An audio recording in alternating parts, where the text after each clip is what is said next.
Thank you. Senator Hickenlooper. Thank you, Mr. Chair. Thank you all for being here. Obviously, such a crucial issue. Let me start just by recounting an example of how our misconceptions sometimes cloud our decisions. On the west slope of Colorado, far west, rural area, a county school district decided that they were going to ban all cell phones from the school, the high school, middle school, everybody. And of course, the anticipation was, and this was in the newspapers, this was everywhere, that the kids are going to hate it, and the parents are going to come unglued, and they wouldn't be able to, what if an emergency, the same questions raised again and again. They did this anyway, and within 3 months, there was universal acclaim from the children at every grade level. There was almost no parental disapproval, universal acceptance, and a recognition that having kids be able to focus and not be distracted, whether you're talking about at lunch or at school, became a point of pride that the entire school district was embracing. And I'm not saying that we should be going out and dictating to every school district in America what they should do, but I think these examples where we see that what we anticipate, what we think is going to be the problem, doesn't materialize, and we're able to actually see a dramatic improvement by letting that local school district, their teachers, their students, actually have the control and make the right decisions themselves. I do think we have to do a better job of training everybody connected to make sure everybody understands what the risks are of what we're doing. We've got nearly 1/3 of our students report that having at some point during the day having personal conversations with AI using school-provided devices or platforms. Only 1 in 10 teachers report receiving training or information on what to do if they suspect this is the case, how they should respond.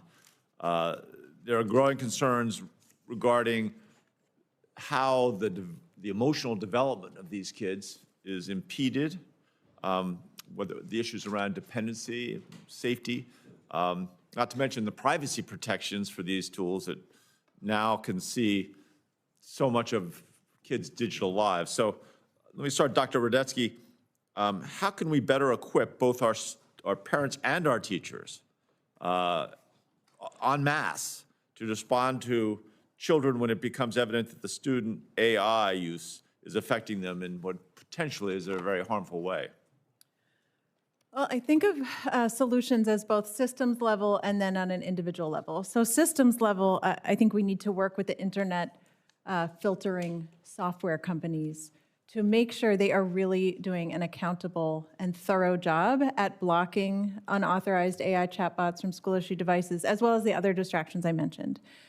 Because if we can prevent the upstream harm in the first place, we should. Second is through the AAP Center of Excellence on Social Media and Youth Mental Health, we've been providing trainings. We've now trained over 25,000 either teachers, parents, clinicians on how to engage with youth around the challenges around social media, and we plan to do the same around AI because we're getting more questions about it. So if there can be really, national trainings to help people talk about it, kids are going to AI when they're lonely, when they don't know who to talk to. They're worried about being judged. And so we also need to help with the connection skills and the relationship skills so they feel like they have human connection. I couldn't agree more. I think, and I'll try and be concise on this question, because I think one of the issues is active versus passive engagement with technology. And I think I'm on Maslow's pantheon of scientific success, I was a geologist, which is down near the bottom. Perhaps the least, I'm going to get myself in trouble with geologists all over the country, but less mathematical and technical than many.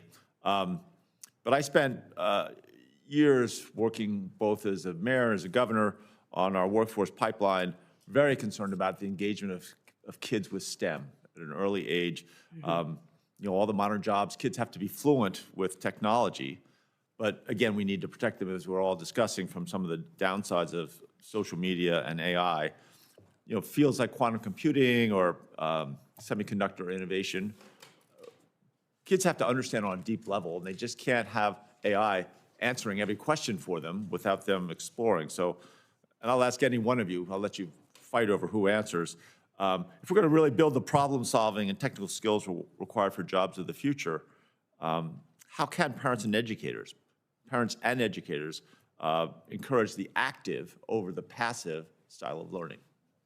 By eliminating K-12 one-to-one connected devices, because none of the people who were successful in those skills as adults had those as children. And so if we want our children to be set up for success in the future, we actually need to give them a childhood filled with analog skills first. And I bet Jared has a thought on that. Yeah, technology is a tool for experts to offload their skills. I know how to do stats. I don't feel like doing it. This tool helps me do it.